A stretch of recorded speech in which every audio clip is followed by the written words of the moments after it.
ಖಾಸಗಿ ಮಾಧ್ಯಮವೊಂದಕ್ಕೆ ನೀಡಿದ ಸಂದರ್ಶನದಲ್ಲಿ ಮಾತನಾಡಿದ ಅವರು, ದರ್ಶನ್ ಅವರ ಅಭಿಮಾನಿಗಳು ನೀವು ದರ್ಶನ್ ನಟನೆಯಿಂದ ಹಣ ಮಾಡಿಕೊಂಡಿದ್ದೀರಿ ಎಂದು ಹೇಳಿದ್ದ ಬಗ್ಗೆ ಪ್ರತಿಕ್ರಿಯೆ ನೀಡಿದರು.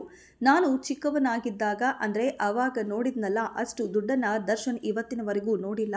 ದೊಡ್ಡ ಕುಟುಂಬದಲ್ಲಿ ಹುಟ್ಟಿ ಬೆಳೆದಿದ್ದೇನೆ. ನಾನು ಮನೆ ಕಟ್ಟಿರುವ ಈ ಜಾಗವಿದೆಯಲ್ಲ, ಇದು 1.5 ಕೋಟಿ ಎಕರೆ ಭೂಮಿಯಾಗಿದೆ. ನಮ್ಮನೆ ಸುತ್ತಲಿರುವ ಜಾಗ ಮಾರಾಟ ಮಾಡಿದ್ರೆ 2 ಲ್ಯಾಂಬೋರ್ಗಿನಿ ಕಾರು ಖರೀದಿ ಮಾಡುವಷ್ಟು ಹಣ ಬರುತ್ತೆ. ಆದರೆ ನನಗೆ ಅಗತ್ಯವಿಲ್ಲದ ಕಾರಣ ದುಬಾರಿ ಬೆಲೆಯ ಜಾಗದಲ್ಲಿ ಕೋಳಿ ಸಾಕಾಣಿಕೆ ಮಾಡುತ್ತಿದ್ದೇನೆ ಎಂದು ಹೇಳಿದರು. ನಾವು ವಾಸವಿರುವ HSR ಲೇಔಟ್ನಲ್ಲಿ 1 ಚದರ ಅಡಿಗೆ 45,000 ರೂಪಾಯಿನಂತೆ ಮಾರಾಟ ಆಗ್ತಿದೆ. ರೆಸಿಡೆನ್ಷಿಯಲ್ ಜಾಗವಾದರೆ 30,000 ರೂಪಾಯಿ ಬೆಲೆ ಬಾಳುತ್ತೆ. 1.5 ಎಕರೆ ಭೂಮಿಗೆ ಎಷ್ಟಾಗುತ್ತೆ ಹೇಳಿ? ಇಲ್ಲಿ ನಮ್ಮನೆ ಸುತ್ತಮುತ್ತಲೂ ನಮ್ಮ ಕುಟುಂಬಕ್ಕೆ ಸೇರಿ ಎಷ್ಟು ಎಕರೆ ಭೂಮಿ ಇದೆ. ನಮ್ಮ ಮನೆಯವರಿಗೆ ಸೇರಿದ ಒಂದೊಂದು ತುಂಡು ಭೂಮಿ ಕೂಡ 2-5 ಎಕರೆ ಇದೆ. ನಾವು ಅವರ ಹೆಸರು ಹೇಳಿಕೊಂಡು ಬದುಕುವುದಲ್ಲ. ನಮ್ಮಿಂದ ಅವರು ಅನ್ನ ತಿನ್ನುತ್ತಿದ್ದಾರೆ. ನಾನು ದುಡ್ಡು ಕೊಟ್ಟು ಸಿನಿಮಾ ಮಾಡಿದ್ದೇನೆ ಹೊರತು ಯಾವುದೇ ಪುಗಸಟ್ಟೆ ಸಿನಿಮಾ ಮಾಡಿಸಿಲ್ಲ. ದುಡ್ಡು ಕೊಟ್ಟಿದ್ದೀನಿ, ಆಕ್ಟ್ ಮಾಡಿಸಿಕೊಂಡಿದ್ದೀನಿ, ದುಡ್ಡು ಕೊಟ್ಟು ಕುಣಿಸಿದ್ದೀನಿ, ಯಾವುದಕ್ಕೂ ಫ್ರೀಯಾಗಿ ಮಾಡಿಸಿಕೊಂಡಿಲ್ಲ ಎಂದು ಚಾಟಿ ಬೀಸಿದರು.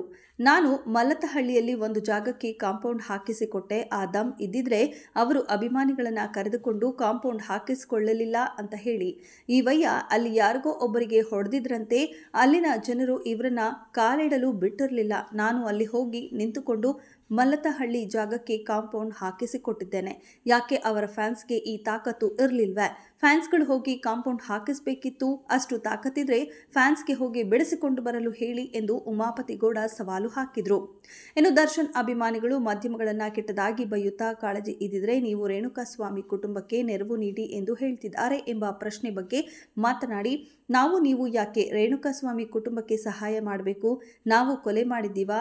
ಅವರ ಸಿನಿಮಾಗಳನ್ನ ಮಾಧ್ಯಮದಲ್ಲಿ ಪ್ರಚಾರ ಮಾಡಲು ಬ್ಯಾನ್ ಮಾಡಿದಾಗ ಯಾಕೆ ಸಿನಿಮಾಗಳು ಸಕ್ಸಸ್ ಆಗಲಿಲ್ಲ? ಸಿನಿಮಾ ನಟ ನಟಿಯರ ಬೆಳವಣಿಗೆಯಲ್ಲಿ ಮಾಧ್ಯಮದವರ ಕೊಡುಗೆ ಮತ್ತು ನಿರ್ಮಾಪಕದ ಕೊಡುಗೆಗಳು ಸಾಕಷ್ಟು ಇರುತ್ತೆ. ನಮ್ಮನೆ ಕಾರ್ಯಕ್ರಮಕ್ಕೆ ಯಾವೊಬ್ಬ ನಟರನ್ನ ನಾನು ಕರೆದಿಲ್ಲ. ಹಾಗೇನಾದರೂ ಕರೆದಿದ್ರೆ ಚಿಕ್ಕಣ್ಣ ಮಾತ್ರ. ಯಾಕಂದ್ರೆ ಚಿಕ್ಕಣ್ಣ ನನಗೆ ಒಬ್ಬ ಸ್ನೇಹಿತನಾಗಿ, ನನ್ನ ಸಹೋದರನಾಗಿ ನಿಂತಿದ್ದಾನೆ. ಅವರ್ಯಾರೋ ಬೊಗಳ್ತಾರೆ ಎಂದು ನೀವ್ಯಾಕೆ ಕೇರ್ ಮಾಡಬೇಕು ಎಂದರು. ಇನ್ನು ಇವರೆಲ್ಲ ಬಾವಿಯಲ್ಲಿರುವ ಕಪ್ಪೆಗಳಲ್ಲ, ಮೋರಿಯಲ್ಲಿರುವ ಕಪ್ಪೆಗಳು. ನಾವೆಲ್ಲರೂ ಪ್ರತಿನಿತ್ಯ ಕಷ್ಟಪಟ್ಟು ದುಡಿಯುತ್ತಿದ್ದೇವೆ. ಅಂದ್ರೆ ತಿನ್ನುವ ಅನ್ನಕ್ಕಾಗಿ ಕಷ್ಟಪಡ್ತಿಲ್ಲ. ನಾವು ಜೀವನದಲ್ಲಿ ಉದ್ಧಾರ ಆಗಲು ಕಷ್ಟಪಡ್ತಿದ್ದೇವೆ. ಈಗಿನ ಕಾಲ ಹೇಗಿದೆ ಅಂದ್ರೆ, ನೀವು ಉದ್ಧಾರ ಆಗಲು ಕಷ್ಟಪಡ್ತಿದ್ರೆ ಇವರೆಲ್ಲರೂ ಹಾಳಾಗಲು ಕಷ್ಟಪಡ್ತಿದ್ದಾರೆ. ಅವರ ಅಭಿಮಾನಿಗಳು ಅತಿರೇಕ ಮೀರಿದ್ರೆ ಕಾನೂನು ಕ್ರಮದಲ್ಲಿ ಏನಾಗಬೇಕೋ ಅದು ಆಗತ್ತೆ ಎಂದು ನಿರ್ಮಾಪಕ ಉಮಾಪತಿ ಶ್ರೀನಿವಾಸ್ ಕೂಡ ಹೇಳಿದರು.